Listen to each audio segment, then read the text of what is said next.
Hey, everybody. Thanks for taking a coffee break with us. We'll be back to our program in a minute, but hey, Drew, let's talk Piano Trends music for a minute here. Piano trends, one of my favorite conversations. We're talking trumpets, we're talking pianos, we're talking saxophones, trombones, trumpet, you name it, guitars, acoustical guitars, customized guitars, lessons. Listen, books. They got everything. Pianotrends.com. Please check them out. Tim, what is it that you're known for at Piano Trends? Service, rentals, sales, repair, lessons, everything. We're the small shop that does everything in our community. Love it. Check them out. Shoot them a quick address if they want to come visit you. 35 Berkshire Drive, Crystal Lake, Illinois. But you can find everything on the website at pianotrends.com. Pianotrends.com. Thanks, folks. See you.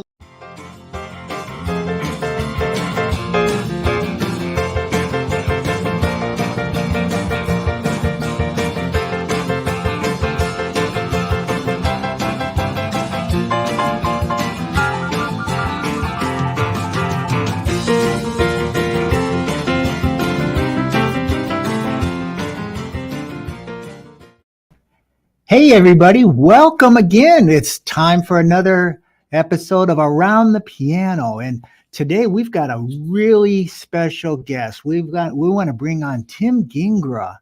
And Tim is a Chicago boy, and he's going to be telling us all about a project he's been working on for a year and is going to take place. It's going to culminate tomorrow night on Friday at the Athenaeum Theater in Chicago. So, Tim, welcome aboard. Thank you so much for having me. This is really a pleasure and an honor. Thank you, Tim. Oh, glad to have you here. And Drew is in the background. You met Drew in the green room here, but Drew is always here. Drew, what's new with you? Oh, not much, Tim. Hey, listen, always excited about being on Around the Piano with you. You always have the best guests. This is probably one of the most number one rated shows that we have. Always excited to be here. And listen, if you like what you see today, don't be afraid to go on that old Google box there. Go to YouTube, 216 Creator Studios. Click that live tab, like, share, subscribe. Smash that bell for the future notifications. We appreciate you watching. Now, Tim, it's been a minute since we've done Around the Piano. And exactly. We got a couple announcements coming up here. Stay tuned into the near future for a Let's Talk Local. Based on what's happened from the summer and everything else from our community. It's a podcast that broadcasts out small businesses here in our community to give them awareness so people know that they're actually there. And then we have our annual holiday mashup for Around the Piano and Let's Talk Local, and that's usually a blast. So we'll have some dates coming out on that soon. Listen, stay tuned. We got some new shows. I don't know. Have you caught the new show that we do called the Stories of the Pair Now? That show scares me. I'm telling you.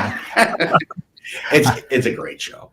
It is a great show. It's a great show, and it's an interesting show, and it's perfect for Halloween coming up too. So keep watching for that. And you can, like you said, you can find them all at 216creatorstudios.com, and that will link you to all of the shows that are available. So stay tuned. We got a lot of cool things coming up.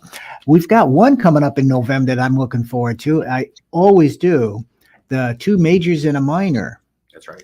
That's right. So that's a show that we actually took from this show. It was a segment of this show, Around the Piano. That's right. And we decided to make it its own show because, first of all, the two guys that you have, how much talent can you put in one? Oh, it's amazing. When I got those two guys sitting here in the studio with me here, got Major League Ballpark organist for the Chicago Cubs, John and Josh, and then the Little League minor league ballpark organist, Tim. But we have a lot of fun. We talked our first episode. We talked a lot about organ music and ballpark, and the Cubs, of course. And our November issue, we're gonna delve a little into what went wrong with the Cubs this past year and what's on tap for next year. And so we'll have some fun baseball talk in November after the World Series. So that's coming up. So that'd be a lot of fun. So watch for that. And listen, so without further ado, it looks like we got Tim's times 2. We and do. that rhymes. So I just had to get that out there. That's right. So when you call Tim, we don't know who you're talking to. That's right. You're both kind of both kind of right. Welcome to the show, Tim. Thank you for having me. I want to show you something. That's my tat. There you go. Okay, see. I see. I was born and raised within blocks of Wrigley. Nice. I love it. I grew up not far away as well. So it's I've snuck into that. Whoops, could I say that? I snuck into that ballpark on one or two occasions. So it was Allegedly. Yeah. Allegedly. Yeah. Back in Western, across from the fire department? No, actually, the front gate. I can tell now because it would never happen again. But it was late 60s, early 70s, and I just went to the ballpark just by myself that day. And I got there early, a couple hours early, and I noticed that the gates weren't open yet, but there was a gate that was open on the side right under the marquee. And I just walked through it. Nobody stopped me. And I kept walking through. Nobody stopped me, asked me any questions. And I went in and I sat down behind home plate.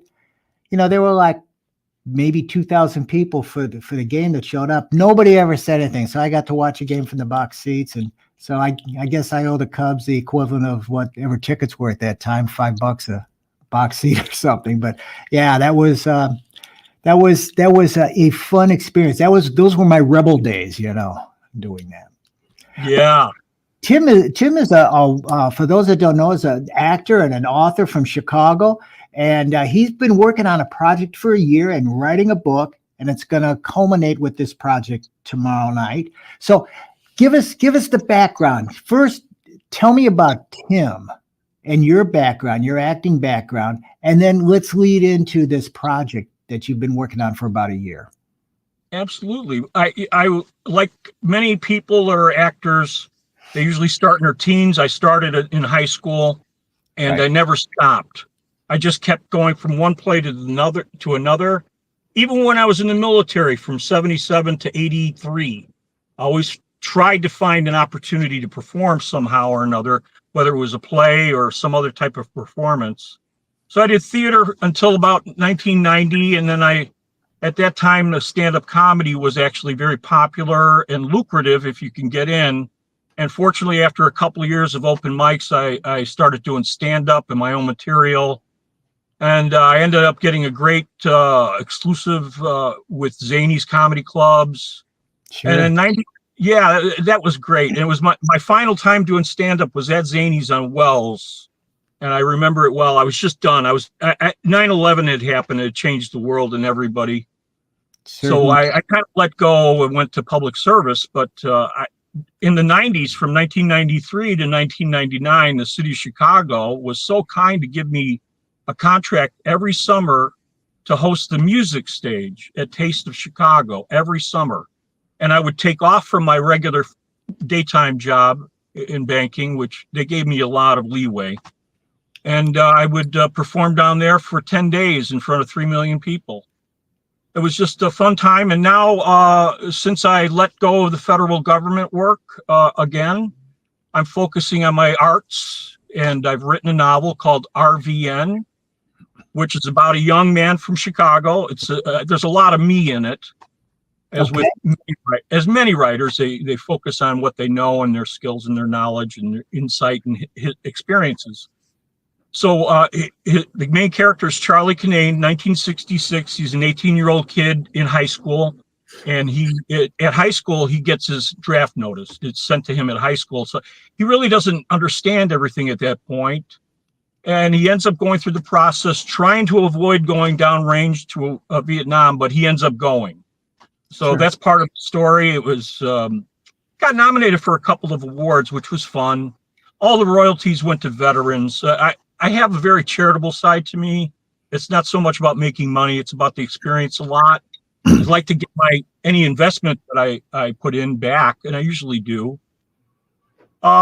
So I wrote the book in 2014. Some friends of mine encouraged me to go and see Carl Palmer, who was the world-class drummer from Emerson, Lake and Palmer.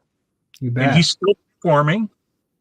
2004, this is a great story, and I'm going to tell it on stage. It's actually tomorrow night, Friday, and Saturday at 8 o'clock at the Athenaeum Theater which is 2936 North Southport. So just south of Wrigley Field. And good seats are still available. Thank you for putting that up. That's very kind of you. So I met Paul in 14. We became friends. I became one of his patrons. He has a group of patrons that, because believe it or not, rock and roll in those types of positions with a big name, they usually don't pay as much as you think. So right. We recognize that. So we didn't want Paul had trained so much in the UK. He was born and raised in the UK. And he went to college specifically to learn everything he could about guitar. And he learned about piano. And so he characterizes himself because the professors told him, we have nothing more to teach you. You either go out and start performing or teach.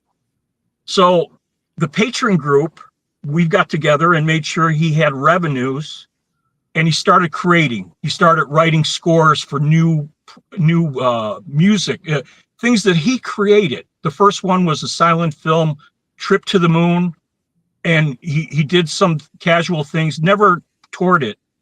But then during COVID, when everyone was not touring, there were no big events. There were a couple, but they were discouraged. The entertainment people suffered, believe me.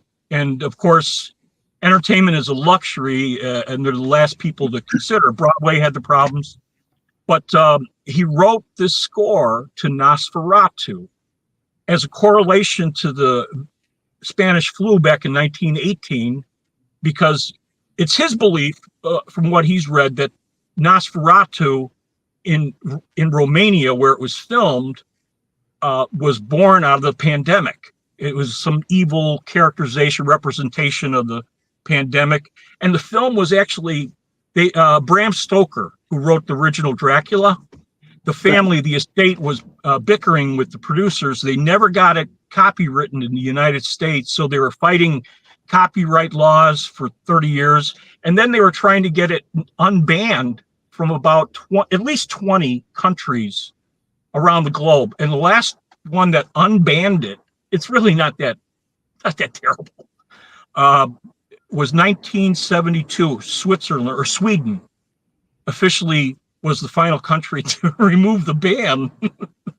But Paul has put together, he did the first tour on his own, because he can tour this show by himself with everybody that he's gotten together. He toured it very small during 21 because he needed to generate revenues, and people set up shows for him, smaller venues, a lot of private parties. And in 22, he toured it, some venues and some private functions. I saw the final show. It was in Fall River, Massachusetts, which is right across the channel from Providence, Rhode Island, to get a perspective. And the show was fantastic. It was in a smaller club. It was the way he wanted it, pretty much. Then he did some more work for 23. I saw that final show. It was near Cambridge, Harvard. And it was it was a venue similar to Athenaeum, but there wasn't a lot of publicity. But every show that he's done, he's had standing ovations. So that's great. I looked at it. Paul and I had been trying to do something together. I was writing a play. And by the time I'd seen the 23, I realized that this is a hit show, and I told him so, and that I would like to produce this show in Chicago because that's my hometown, and I have some contacts there and people. I hired a PR lady who was wonderful, Kelly Weiscarver, very, very excellent PR person in Chicago, and we've done okay. Ticket sales are slow, but there could be a lot of walk up, and we're ready to rock and roll. They're actually starting the tour tonight in Southwest Michigan. It's going to be a warm-up show for Friday and Saturday, and they're going to spend the night in South Bend, and they come in town tomorrow. They'll be here around noon. We got some media to go through, and then warm-ups, and then just get into mode for the production. So we're feeling great about this. And we got that piano coming down to the theater tomorrow afternoon as well. So that'll be there with you. So, Absolutely. yeah. And that's Me- another generous donation that you did for the theater down there, which is awesome, which speaks to your generosity and your philanthropy that you were discussing earlier in the podcast here. Thank you so much. Very kind of you to say that. I look at it with the IRS. Profits are profits, and you're going to have to pay taxes one way or the other. But I understand that if you give to the community tax-exempt organizations like the theater, it's actually owned by the Chicago Archdiocese. It's a non-equity theater, but it's one of the most gorgeous 900-seat theaters in the city, and it's preserved. It was put up in 1911 before Wegham Field, which became Wrigley. Right. And it's pristine. It's an antique. Wrigley Field has become, when I go there from time to time, it's become an antique, an American antique. And I haven't been to Fenway. I'd like to, but I love Chicago, and it's just doing so many good things now. So yeah, the outside, the piano, the story behind that is that I wanted to have a cabaret act from Chicago. Sure. Because I know a lot of the cabaret people here. There's a robust group of people performing, and none of us are from Chicago except me, but I've been gone for 20 years. So I wanted to have somebody. So they agreed. We signed, and at that point, I didn't realize that the theater didn't have a performance baby grand piano. They didn't have a piano at all at first. So I had to cut that act, and it was not easy. Those are very good friends of mine, but they're very, very gracious. Mm-hmm. And we're only going to have Paul's show, which is 90 minutes, no intermissions. But the piano came about because they didn't have a piano, and really, there's only one rental company in the city of Chicago, and it's very expensive. And then I would have had to hire 3 very strong union stage people to move the piano to change to Paul's set. So I cut it, but I thought there's an opportunity here to give back, and it was the piano. And so Tim stepped up, and it's so interesting. Paul Bielatovich is the artist. Yeah. And I named Tim. So we got Tim Paul, and we got a gentleman, Tim Paul. Whoa. Coincidence? I think not. Yeah. Either. I think it's meant to be. 3 times. Too many Tims. Not enough Paul. On the other side, I'm very big fan of this woman, Margaret O'Connor, who's a University of Chicago graduate. Okay. She lives in the North Center community, and she's been the director of a food bank called Common Pantry. And I've supported her for years. She's dedicated, and you don't get gems in your community like this often. So Right. I'm giving her Common Pantry $3,000, and I just gave her the final installment yesterday. So that's a big feel good. She'll be at the show, and I'll mention Common Pantry so that people know that we have some wonderful people in the house. That's wonderful. That's wonderful. So now the show. Now you and Paul obviously got together and started. You're producing this show. This project started about a year ago. Now, the impetus to doing that was working with Paul, or was it the show, or the combination of everything? And then I know you're writing a book about this whole experience. What's the title of that book going to be? Or is it we haven't nailed that down, but it's probably going to be Nosferatu 2024. Okay. The Chicago stop in parentheses, something small print. And it's gone over a year, the ups and downs, just the fact that I opened up a company, I licensed in Arizona and Illinois. By the way, it's a little cheaper in Arizona. No kidding? But I got insured, so I did everything right, and contracts were signed. So the interesting part about this, especially in light of the Taft-Hartley situation or Sherman Act with Live Nation and Ticketmaster, as an independent producer, I learned from a lot of people. Bill Graham, I don't know if you remember Bill Graham. He was part of Fillmore East and West in the 60s, and he became a prominent producer of rock and roll shows. He did so much for the industry. And then Danny Zalesko, who is a friend now, he's in Scottsdale. Okay. He wrote a book that I read. And it's a wonderful read, fun, a lot of fun. So I got an idea of that world, and I had never done that in the arts. So I thought it was an opportunity to do it. That's excellent. That's excellent. Oh, our ticket prices are priced for the community. The lowest, all good seats. $24 will get you in the balcony, and $54 will get you the best seat in the house. So the tickets are available. And my point is that there are other producers out there. Not too long ago, there was a big name actor at the Athenaeum, and his draw was his name and his stardom, which is fair. He was charging $250 a ticket, and he almost sold out the house. So it's, and it's I want to approach it. Nice intimate setting there also, because it's not a large house, but it is an intimate setting. It's a beautiful theater, like you stated earlier as well, and it goes back to 1911. So it's similar to our theater here in Crystal Lake, Illinois, the Rouse Center. It also is a historical theater going back to the 1920s.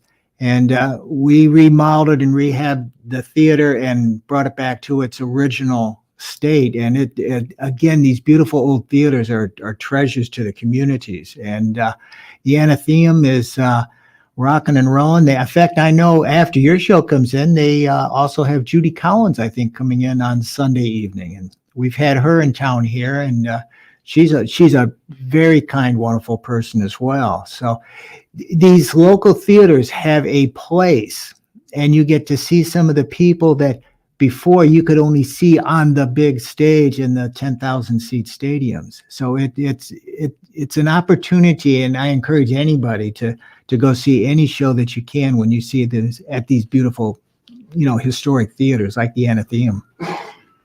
Absolutely, I couldn't agree more.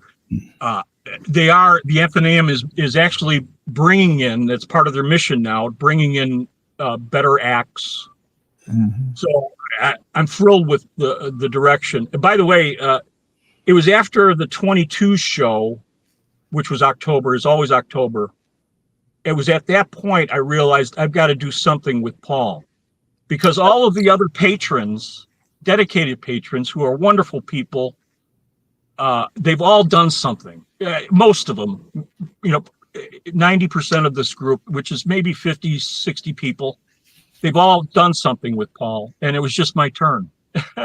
And I take it always a little step further. I always try to reach as high as I can.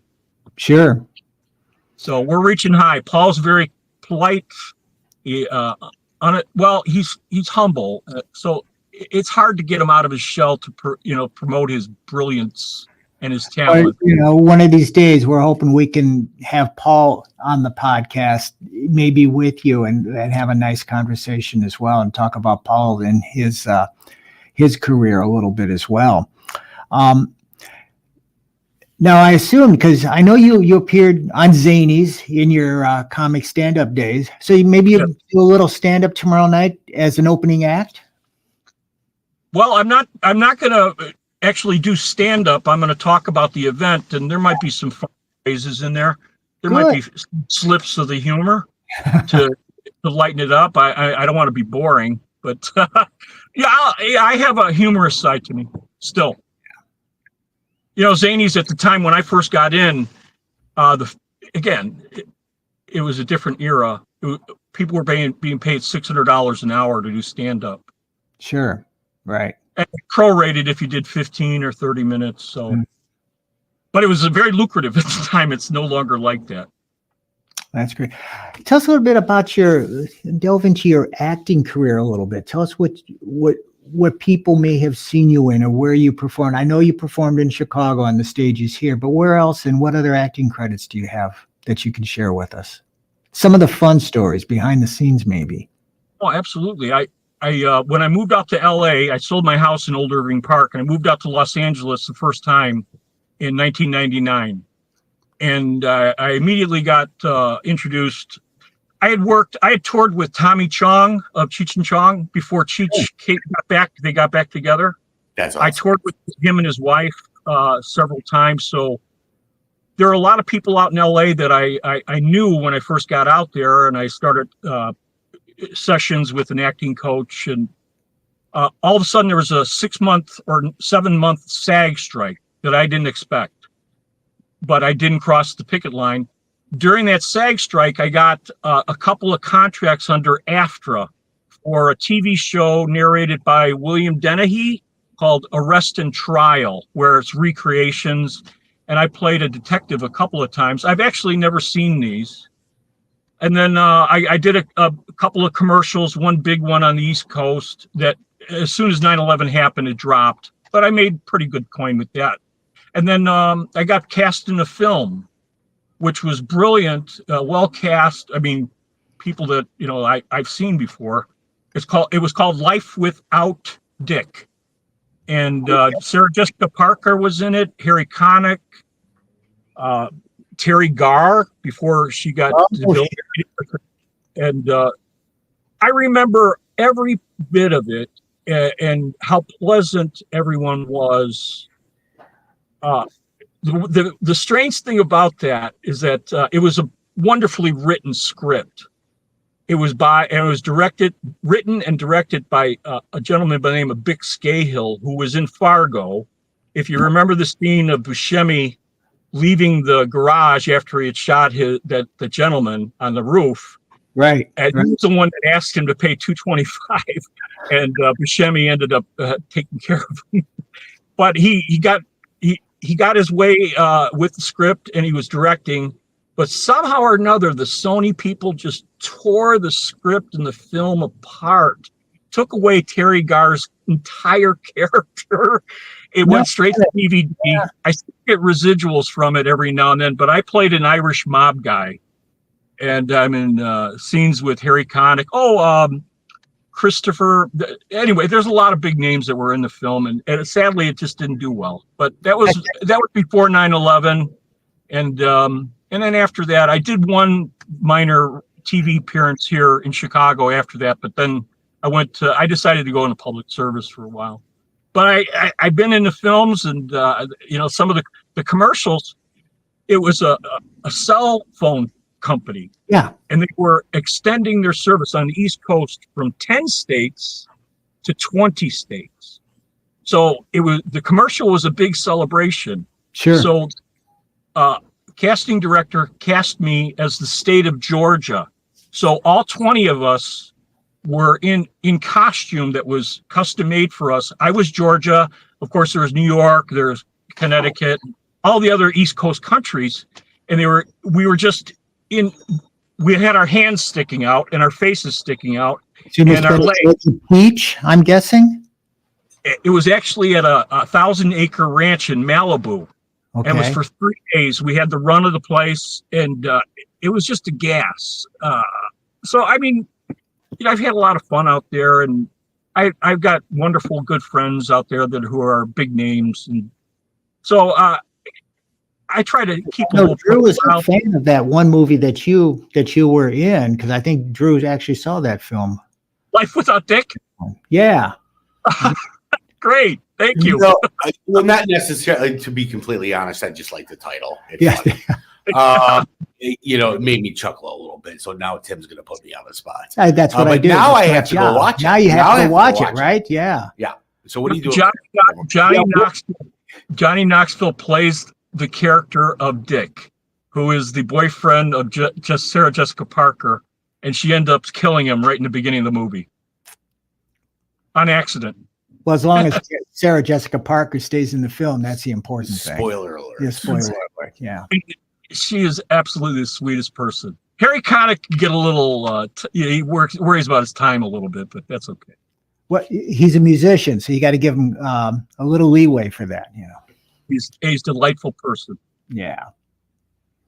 So most of my stuff is live theater, and of course I was open to it. I don't know if I want to perform anymore like that. I like writing. It seems to be more satisfying to me. And I have the ability, I know how to structure a story. and then have fun with it as it's being written. And some days I can write 500 words and some days I can write 5,000. So it's, I absolutely love writing, the writing part. And Paul gathered that too, and he started writing, because when I put out RVN, I was telling him, it's so incredible to write something completely out of nothing and then have it make sense. Exactly. Well, I want to hear about that. And I want to hear about your first book. But first, we got to take a little time out, but we'll be right back after this word from one of our sponsors. That's a very interesting concept, and it's something that I definitely want to explore further. But, first, 216 Creator Studios. If you haven't shared, like, and subscribed, we'd like you to do that as soon as this show is over. Like, share, and subscribe to 216 Creator Studios. Guys, let's get back to this. That was a great concert, and I'd love to talk. And we're back.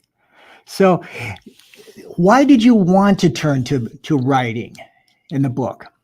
I know you mentioned that you said, hey, this is going to be, you just enjoyed it more. But what was the point where you decided, I'm gonna turn to writing more because I enjoy this more than acting and producing? Although you're doing this producing now, but the writing part seems to be your passion. It has become my passion. I just love the eloquence of words. I think there's a lot of room for eloquence in our society, and written and spoken. I really do believe that. And again, that's just my opinion. But here's the story about that. I'm also a big David Mamet fan. He was a neighbor when I was growing up. Okay. Beginning, middle, and end. So what happened? I was doing theater. And as you know, with theater, it's a collaboration with a lot of people.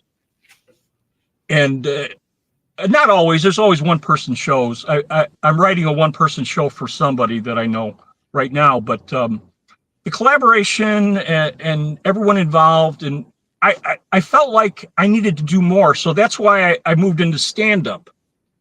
Not Sure. for the money so much, but it was just me. It was me. It was all on me.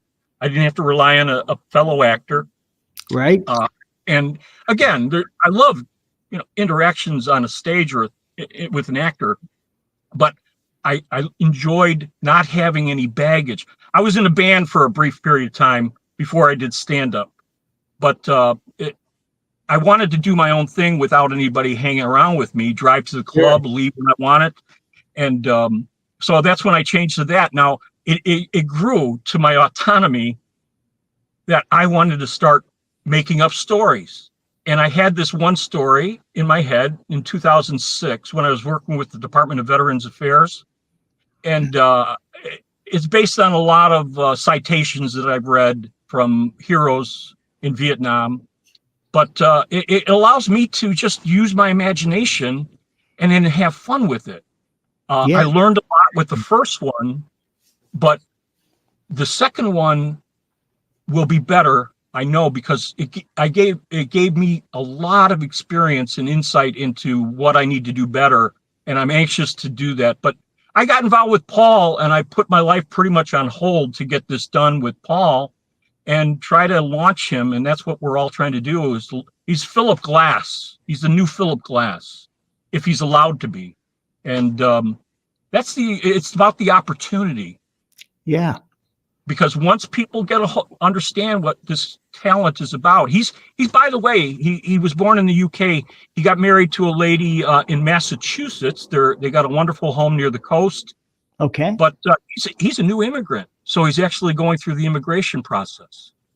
That's fantastic. And again, yes, we're not going to get into any politics, but there's just interacting with people. You learn so much, and that's a big thing to me. I like people. Very social animal. You would have to be in your line of work, but that is definitely something I think everybody can learn from. Get out there and get to know people. You're going to learn a lot about people and about life by doing that. Well, I tell you, what I'm hearing here is phenomenal. Tim is and here I go again. a relationship builder. Tim sells himself as a person authentically by building relationships.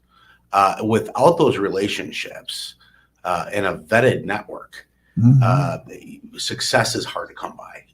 Can you back on that, Tim? Which Are you talking to Tim Pell or Tim Gingras? I'm gonna say TG and TP today. There you go. TG. What does relationship building mean to you? Well, I think you flock towards first of all what you enjoy, and then you see how talented other people are, and you learn from their talent, especially if they're giving and they share their talent, which a lot of my friends do. There's a lot of collaboration going on within the rock and roll industry. Paul they categorize as progressive, which goes back to Arthur Brown, The Crazy World of Arthur Brown. He's part of the show, by the way, the narrator. He's still doing concerts in Europe and Italy. It's amazing. First time I saw him was on the Tom Jones show in '71. I was a kid.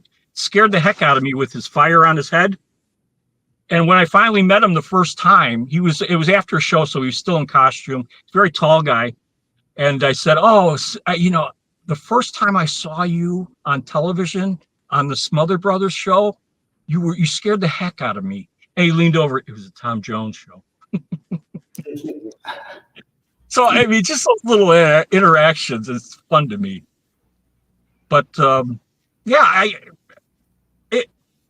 relationships are huge. Tommy Chong has launched so many careers, and he's proud of it. But these people have had wonderful careers after a small part that Tommy gave them in one of their movies. Sure. And the LA, the Hollywood community is really tight, and it's a lot about reputation more than the actor's ability, and of course their look, there's the sound of their voice. But you learn about everything as you go along, and if you have experience and you have a teacher inside you, which I do, you share that and you try to help people. I have a young designer. I've had a coat. Orlok is the Dracula in this film. He's Nosferatu, Orlok, and he has a coat. And so I had a young designer in Scottsdale design me a Nosferatu coat for my brief period of time on stage, welcoming people. But I wanted to make a point out of nurturing younger people. So we got her business rolling now, and I hope she does well. She just nurturing new people. That's what I'm all about, and I think Paul is all about that too. That's really awesome. And that brings me to another point. You mentioned briefly about your civilian service in Iraq. Now, this was, I'm assuming, after 9/11. Yes. Tell us a little bit about that. What were you doing over in Iraq? I was, I was curious. Number one, I'm a veteran, but I had never been downrange in the combat zone. I was trained as a corpsman and a pharmacy tech. But I never had that experience, and always a hole in my system, my soul, because I never experienced that. And I'm a veteran, so I felt I was ready. I was single. I'm still single. I don't have any children or in an immediate family. I thought, well, this is an opportunity. It came up, and I went over there in April of '04 when it was pretty hot. And then the group that had been there for a year changed over to the 1st Infantry Division, the big red one. And I was flying around to different FOBs, forward operating bases, all over the country, looking at opportunities to set up entertainment, because USO was going to be coming in eventually. Right. At that point, no celebrities were coming into the country, very few, and they were staying near Baghdad. But they wouldn't come into the country because it was still too hot. So sure, I really didn't end up doing everything I wanted to do, but it was time for me to get out of there when it became too dangerous for me personally. Sure. So it took me 3 days when I was leaving to go 35 miles to Baghdad. It was very dangerous, and it was a rough time, but I experienced it, and I was comfortable with it, and that's just a page out of the chapter of my life. Yeah. I met some wonderful people, amazing people over there. There are people that we lost over there, but some amazing people that are still friends. That's great. That's great. And first, thank you for your service too. But you've obviously have had an exciting life to this point, and this year certainly sounds like it's been one of the more exciting years that you're putting together this project. So, if you could give advice to young people that want to get into this business, any kind of the entertainment business, whether it's music, theater, comedy, what advice would you give them that would hold them in good stead? Read about others, learn what others have done, always stay within the rules, the guidelines of licensing, and making sure that you have an accountant ready for you, and an attorney if you have the fortunate opportunity to have an attorney. Focus on the story, the beginning, the middle, and the end. And that is so important in any production. You want to get close to that, and then you want to mingle with people that have the same thought pattern and drive. Make sure you have a lot of energy. Stay healthy as you can for as long as you can, because as long as you have energy, because it takes energy and self-motivation to do this. You got to learn as much as you can. You got to try to meet as many people as you can. And once you gain some confidence, and that could be at any time, it could be the age of 16. And for me, it's been throughout my life, but at each project is something new to me that I've been part of. Right. I actually, the 6 year, they offered me a 7th year contract with the city of Chicago, but I was done. It was fun. It was great. I was honored, but I was done. So I like to move on to something new. And if I had the same thing, if you really enjoy it, learn as much as you can, be active, try to become professional as quickly as you can, make sure it's a business, because there's so much room for professional theater in our city, the city of Chicago. There's enough, but there's a lot more that could be happening. And I don't know if you know this, somehow or another, the city of Cleveland, compared to New York City with respect to theater, they think they have taken the second city spot. Really? Well, yes, sir. So I'm going to make. I think we took care of that in 2016 with the World Series. So I'm going to ride the city of Cleveland a little bit for how dare you, but no, I'm just a positive spirit. There are tough moments, and there are aggravating moments, and there are bickering. Paul and I had a very big fight artistically about dropping the documentary that we were going to do, and that was a rough time. But you work through those, and you stay together, and you don't give up.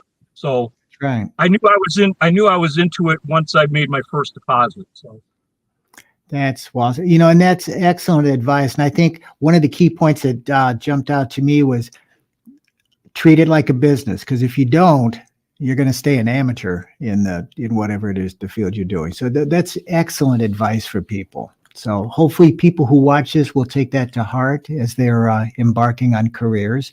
And I want to thank you for being with us today. This is awesome.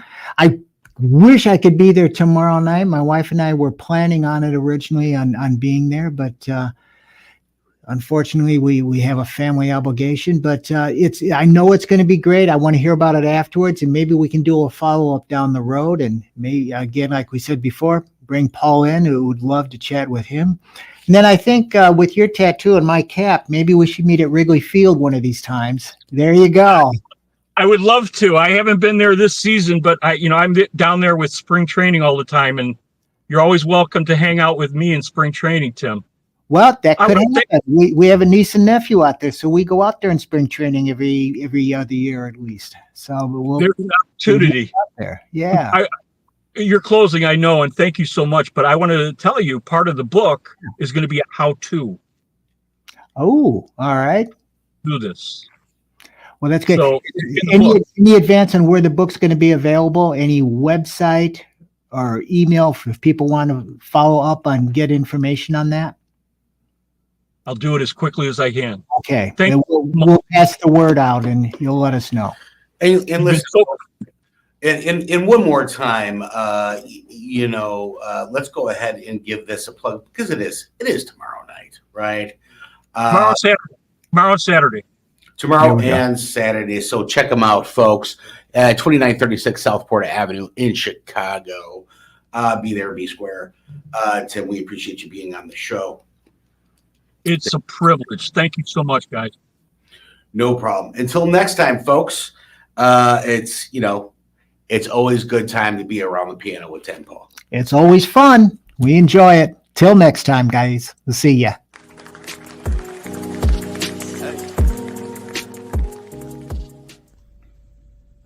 Hey, it's John Benedict, Wrigley Field organist. You're watching Around the Piano with Tim Paul at 216 Creator Studios.